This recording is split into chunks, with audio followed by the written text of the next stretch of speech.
ఆనాడు బంధువులు ఇంటికొస్తే చాలు ఉన్నన్ని రోజులు పండుగే, గుండె నిండుగా సంబురమే.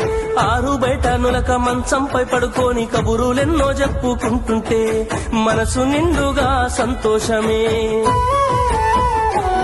వాళ్ళు తిరిగి ప్రయాణం అవుతుంటే ఇంకో రోజుంటే బాగుండనిపించి ఎక్కే బస్సు వచ్చి వెళ్ళిపోయేదాకా చెప్పులు దాచిన జ్ఞాపకమే. బరువైన గుండెతో బాధపడేది కన్నీళ్లతోనే సాగనంపేది, బరువైన గుండెతో బాధపడేది కన్నీళ్లతోనే సాగనంపేది. ఆనాటి ప్రేమలు ఏమాయరో, బంధాలు బంధుత్వం ఎటువాయరా.